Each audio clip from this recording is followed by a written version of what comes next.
Hello friends, welcome to the Garma classes. तो friends, आप सभी कैसे हैं? आई होप आप सभी लोग बहुत अच्छे होंगे। तो फ्रेंड्स, जो आज का सेशन है ना आपका, वो बीएड एंट्रेंस एग्जाम के लिए है। जिन बच्चों को बीएड में एडमिशन लेना है, ये क्लास उनके लिए है। बीएड के फॉर्म भरे जा रहे हैं एंट्रेंस एग्जाम के, जो जल्दी आपका एग्जाम होगा। नेक्स्ट मंथ में अप्रैल मई तक एग्जाम आपका हो जाएगा फाइनल।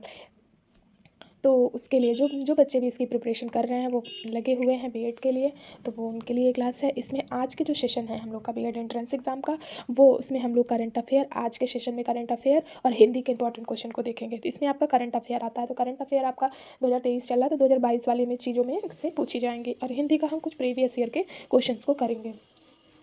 तो चलिए बढ़ते हैं आज के पहले क्वेश्चन की तरफ। आज का जो आपका पहला क्वेश्चन है वो है, जनवरी 2022 में पंडित बिरजू महाराज का निधन हुआ, उनका मूल नाम क्या है? ब्रिजमोहन मिश्रा, ब्रिजमोहन शर्मा, नरेंद्र नाथ दत्ता, श्री मोहन शर्मा। तो फटाफट बताइए कि क्या नाम है और इनकी निधन कब हुई है? जनवरी 2022 में। तो इनका नाम है Brijmohan Mishra. Option A first आपका राइट है। ठीक है, क्वेश्चन ये भी पूछ सकता है कि ब्रिजमोहन मिश्रा की निधन कब हुआ, तो आप बताइएगा जनवरी 2022 में हुआ। ब्रिजमोहन मिश्रा जी को पंडित बिरजू महाराज के नाम से भी जाना जाता है। इनका दूसरा नाम क्या है? पंडित बिरजू महाराज। ठीक है, आप ये चीज़ ध्यान रखिएगा। इनका जन्म कब हुआ था? तो 4 फरवरी को हुआ था। 4 फरवरी, ठीक है, 1938 में। कहाँ पे हुआ था? हंडिया में हुआ था। ठीक है, और मृत्यु कहाँ पे हुई और किस डेट को हुई? तो मृत्यु हुई है आपका 17 जनवरी 2022 को दिल्ली में। इन्हें पुरस्कार भी दिया गया है। तो किस चीज़ के लिए इनको पुरस्कार दिया गया है? ये कोरियोग्राफी के लिए इनको राष्ट्रीय फिल्म पुरस्कार दिया गया है। ये बहुत अच्छे कोरियोग्राफर थे, तो उस चीज़ के लिए इन्हें पुरस्कार दिया गया है। चलिए बढ़ते हैं नेक्स्ट क्वेश्चन की तरफ। सेकंड क्वेश्चन है, लड़कियों की शादी की कानूनी उम्र 18 से बढ़ाकर 21 करने के लिए हाल में कौन सा अधिनियम चर्चा में है? तो इसका राइट आंसर क्या होगा? ऑप्शन देख के आप बताइए फटाफट। पहला ऑप्शन है भारतीय ईसाई विवाह अधिनियम 1872, दूसरा है बाल विवाह निषेध अधिनियम 2006, तीसरा है विशेष विवाह अधिनियम 1954 और फोर्थ है हिंदू विवाह अधिनियम 1955। तो इसका राइट आंसर क्या हो जाएगा? तो इसका राइट आंसर हो जाएगा आपका ऑप्शन सेकेंड, बाल विवाह निषेध अधिनियम 2006 से लागू किया गया है। जो आपका 1929 का था, उसे चेंज करके 2006 में इसे नया लाया गया है। और ये 2006 में जब बाल विवाह निरोधक अधिनियम 1929 के पुराने कानून को प्रतिस्थापित करके नियमित किया गया, उसके बाद इसको कब से लागू कर दिया गया है? तो बाल विवाह निषेध अधिनियम 1 नवंबर 2007 को लागू हो चुका है। ठीक है, लेकिन अभी क्या है, इसमें क्या किया गया है? इसमें पहले क्या था, इसमें 18 वर्ष की आयु में शादी करना होता था लड़कियों को, लेकिन अभी क्या कर दिया गया है, इसको शादी करने की न्यूनतम आयु को क्या किया गया है? 18 से बढ़ाकर 21 करना चाहता है। दिसंबर 2021 में लोकसभा में यह पेश किया गया था। चलिए बढ़ते हैं नेक्स्ट क्वेश्चन की तरफ। नेक्स्ट क्वेश्चन है आपका, फरवरी 2022 में भारतीय नौसेना का बहुपक्षीय अभ्यास मिलान 2022 किस राज्य में आयोजित किया गया था? ये होता है इसका भी आपका। चलिए बढ़ते हैं नेक्स्ट है आपका, निम्नलिखित में से कौन सा एक बौना ग्रह है? पहला ऑप्शन है इसमें पृथ्वी, दूसरा बुध, थर्ड शुक्र और फोर्थ है प्लूटो। तो राइट आंसर इसका क्या हो जाएगा? प्लूटो एक बौना ग्रह होता है। नेक्स्ट क्वेश्चन है आपका, नीति आयोग का पूर्ण रूप है, इसका फुल फॉर्म बताइए क्या है? National Institute to Transform India, National Institute for Transform India, National Institute to Transform India, National Institute for Transforming India. तो राइट आंसर क्या हो जाएगा? नीति आयोग का पूर्ण रूप है National Institute for Transforming India. यह कब बनाया गया है? तो ये 15 अगस्त 2014 को प्रधानमंत्री नरेंद्र मोदी द्वारा की गई घोषणा के अनुसार national Institute for Transforming India आयोग को बनाया गया है। कब बनाया गया है? डेट याद रखिएगा, 15 अगस्त 2014। इसके उपाध्यक्ष कौन है? तो सुमन बेरी कौन है? उपाध्यक्ष हैं। अब मुख्य कार्यपालक अधिकारी कौन है? तो अय्यर हैं। परमेश्वर अय्यर। अध्यक्ष कौन है? प्रधानमंत्री नरेंद्र मोदी इसके अध्यक्ष हैं। चलिए बढ़ते हैं नेक्स्ट क्वेश्चन है आपका, मोहिनी अट्टम शास्त्रीय नृत्य किस राज्य से संबंधित है? तो राइट आंसर इसमें क्या होगा? आप पहले ऑप्शन देख लीजिए, केरल, तमिलनाडु, मणिपुर, कर्नाटका। तो राइट आंसर क्या हो जाएगा? केरल केरल केरल का मोहिनी अट्टम शास्त्रीय नृत्य है। भारत में टोटल जो है 8 शास्त्रीय नृत्यों को क्या दी गई है? मान्यता दी गई है। भरतनाट्यम कहाँ का है? भरतनाट्यम आपका तमिलनाडु का है। ठीक है। कथक कहाँ का है? उत्तर प्रदेश का है। कथकली कहाँ का है? केरल का। कुचिपुड़ी आंध्र प्रदेश। उड़ीसी उड़ीसा का। मणिपुरी मणिपुर का। मोहिनीअट्टम केरल का। असत्रिया कहाँ का है? असम का है। ठीक है, इस तरीके से आप याद रखिएगा। 8 लोक नृत्य हैं, कौन से कहाँ के हैं ध्यान रखिएगा, एग्जाम में पूछता है। नेक्स्ट क्वेश्चन है आपका, संयुक्त राष्ट्र का मुख्यालय कहाँ स्थित है? संयुक्त राष्ट्र का Chicago, Boston, Los Angeles, New York. तो राइट आंसर क्या हो जाएगा आपका? ऑप्शन 4 न्यूयॉर्क है। अच्छा, आपको पता है कितने राष्ट्र जो हैं कितने देश संयुक्त राष्ट्र के सदस्य हैं? तो 193 जो राष्ट्र हैं वो देश हैं संयुक्त राष्ट्र के सदस्य हैं। यूएनओ का गठन कब हुआ है? तो 24 अक्टूबर 1945 को हुआ था। जो 193 नंबर का देश है वो कौन सा देश है? ये सबसे नवीनतम देश है जो अभी अभी जुड़ा है कुछ टाइम पहले, तो वो आपका दक्षिण सूडान है। 193 नंबर पे संयुक्त राष्ट्र में शामिल होने वाला नवीनतम और 193वां सदस्य है। कब ये जुड़ा है? तो ये 2011 में जुड़ा है। याद रखिएगा, नवीनतम देश कौन सा है? दक्षिणी सूडान। इसका नंबर क्या है? 193वां सदस्य। संयुक्त राष्ट्र का मुख्यालय कहाँ पे है? न्यूयॉर्क अमेरिका में स्थित है, जो इस क्वेश्चन में पूछा गया है। चलिए पढ़ते हैं आगे। आपका नेक्स्ट क्वेश्चन है, भारतीय संविधान का अनुच्छेद 32 किससे संबंधित है? ऑप्शन ए है जीवन का अधिकार, बी संपत्ति का अधिकार, सी संवैधानिक उपचार का सिद्धांत और फोर्थ है वित्तीय आपातकाल। तो राइट आंसर है आपका 3rd नंबर, संवैधानिक उपचार का अधिकार। अनुच्छेद 32 को डॉक्टर भीमराव अंबेडकर द्वारा भारतीय संविधान का क्या बताया गया है? हृदय और आत्मा। हृदय और आत्मा बताया गया है। ठीक है, कौन से अनुच्छेद को? 32 को। चलिए बढ़ते हैं आगे।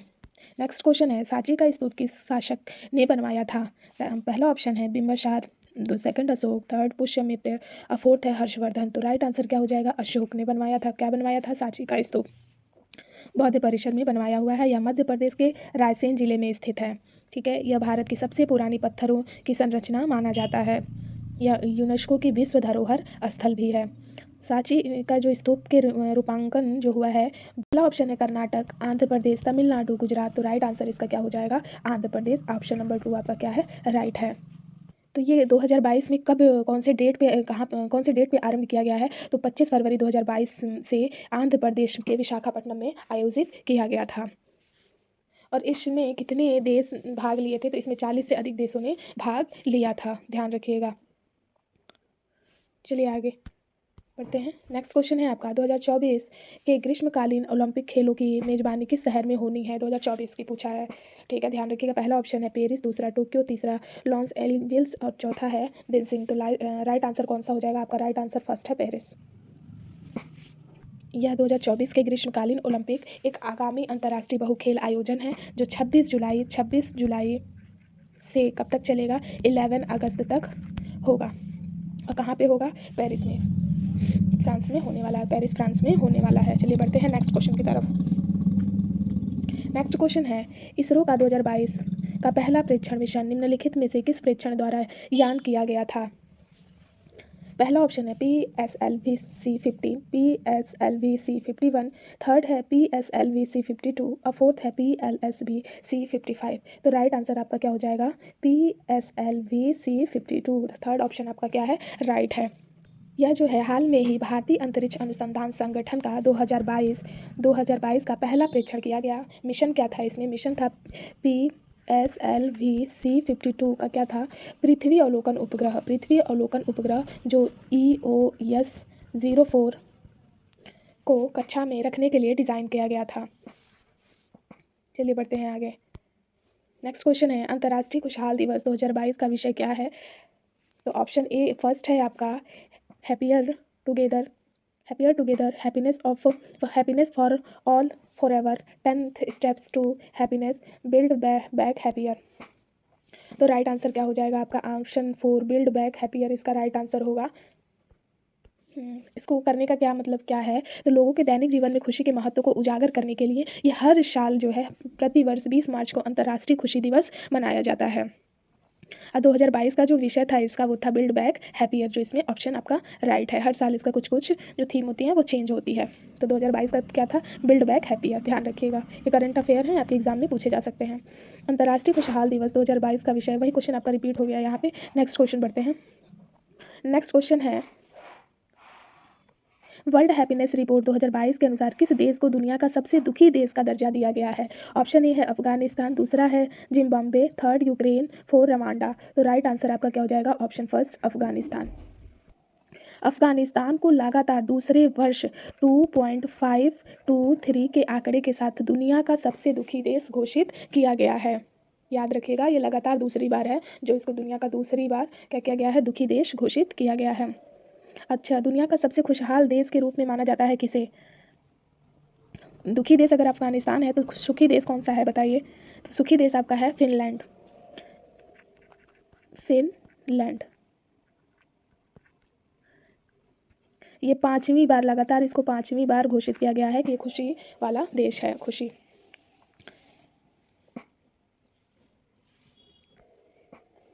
लगातार 5वीं वर्ष इसको क्या किया गया है? बताया गया है कि खुशी वाला देश है कौन सा? फिनलैंड। और किस आंकड़े के साथ दिया गया है? तो 7.842। दुखी कौन सा है? अफगानिस्तान। कौन से आंकड़े के हिसाब से? 2.523। और सुखी वाला क्या है आपका? फिनलैंड। आंकड़ा क्या है इसका? 7.842। चलिए बढ़ते हैं नेक्स्ट क्वेश्चन। नेक्स्ट क्वेश्चन है आपका, मानव में विटामिन सी की कमी से कौन सा रोग होता है? फर्स्ट ऑप्शन है बेरी, सेकंड है रतौंधी, थर्ड है आपका स्कर्वी, फोर्थ है आपका रिक्टेस। तो बताइए राइट आंसर कौन सा है होगा? तो राइट आंसर आपका हो जाएगा स्कर्वी। थर्ड ऑप्शन आपका राइट है इसमें। नहीं है, 200 रुपये के नोट में देखा जा सकता है इसको। आई होप आप लोग समझ रहे होंगे क्लास को। अभी तक आप लोगों ने चैनल को अगर सब्सक्राइब नहीं किया तो फिर फटाफट आप लोग चैनल को सब्सक्राइब कर लीजिए ताकि आपको आने वाली क्लास का नोटिफिकेशन तुरंत मिल पाए। अशोक जो है मौर्य वंश के एक भारतीय सम्राट थे। चलिए बढ़ते हैं आगे। नेक्स्ट क्वेश्चन है, भारत द्वारा विश्व पर्यावरण दिवस किस महीने में मनाया जाता है? जून, अक्टूबर, अगस्त, मई। तो राइट आंसर क्या हो जाएगा? जून। अच्छा बताइए कितने जून को मनाया जाता है? तो 5 जून को मनाया जाता है हर साल। पहली बार कब मनाया गया? तो 1947 में बनाया गया था, आयोजित किया गया था। और इसका विषय क्या है बताइए? केवल एक पृथ्वी। विषय प्रथम विश्व पर्यावरण दिवस का विषय केवल एक पृथ्वी था। विश्व पर्यावरण दिवस 2022 की जो थीम थी वो क्या थी? केवल एक पृथ्वी। जो 2000 हर साल इसका थीम चेंज होता रहता है, तो 2022 में इसका थीम क्या था? केवल एक पृथ्वी। चलिए बढ़ते हैं आगे। निम्नलिखित में से किसने हिंद स्वराज पुस्तक लिखी है? महात्मा गांधी, सुभाष चंद्र बोस, सरोजिनी नायडू। क्या होगा इसका आंसर? तो इसका राइट आंसर होगा ऑप्शन ए फर्स्ट वाला, महात्मा गांधी। महात्मा गांधी जी ने 1909 में स्वराज और आधुनिक सभ्यता पर अपने विचार प्रकट करते हुए यह लिखी थी। यह पुस्तक जो है हिंद स्वराज मुख्य रूप से कौन सी भाषा में लिखी गई थी? तो महात्मा गांधी जी ने अपने मूल भाषा में लिखी थी। तो उनकी मूल भाषा कौन सी थी? उनकी मूल भाषा थी, आप बताइए फटाफट कौन सी थी? वो कहाँ से बिलोंग करते थे? गुजरात से। तो गुजराती उनकी मूल भाषा थी। तो उन्होंने किस भाषा में लिखी? गुजराती भाषा में लिखी है। यह कब लिखा था? जब वह लंदन से दक्षिण अफ्रीका की यात्रा के चरण में ही लिखी गई थी। उसी टाइम पे जब वो लंदन से दक्षिण अफ्रीका की यात्रा में थे। अच्छा, कुछ और पुस्तक का नाम इसके साथ ही देख लीजिए। लाला लाजपत राय ने अनहैप्पी इंडिया को लिखा है। सुभाष चंद्र बोस ने द इंडिया स्ट्रगल लिखा है, द इंडिया स्ट्रगल, ठीक है। Jawaharlal Nehru discovery of India. इन्होंने इन सारी पुस्तकों को लिखा है। चलिए बढ़ते हैं आगे। क्वेश्चन है, किस भारतीय राज्य को 5 नदियों की भूमि के रूप में जाना जाता है? पंजाब, जम्मू कश्मीर, हरियाणा, उत्तर प्रदेश। तो उसका राइट आंसर क्या हो जाएगा फटाफट बताइए? तो इसका राइट आंसर हो जाएगा आपका पंजाब, ऑप्शन फर्स्ट। भारतीय राज्य जो आपका पंजाब है वो 5 नदियों की भूमि के रूप में जाना जाता है। तो 5 नदियाँ कौन कौन सी हैं? पहला व्यास, चिनाब, थर्ड है झेलम, फोर्थ है रावी और फिफ्थ है सतलज। पंजाब की राजधानी कहाँ पे है? चंडीगढ़ में। यहाँ के मुख्यमंत्री कौन है? चरणजीत सिंह चन्नी, 2021 तक। राज्य पशु कौन सा है? काला हिरण। राज्य पक्षी कौन सी है? बाज। राज्य वृक्ष क्या है? शीशम। ये चीज़ आप याद रखिएगा। चलिए बढ़ते हैं आगे। तो आज का जो इम्पोर्टेंट क्वेश्चन आपके लिए था वो यहीं तक था, और हम मिलते हैं आपके साथ अगले क्लास में, जिसमें आपके कुछ और सब्जेक्ट के इंपॉर्टेंट क्वेश्चन लेके जो आपके बीएड एंट्रेंस एग्जाम के लिए इंपॉर्टेंट है। डिस्क्रिप्शन बॉक्स में वो हम आपको लिंक शेयर कर देंगे, आप हमारे साथ वहाँ से जुड़ सकते हैं। Thanks for the watching video. Thank you.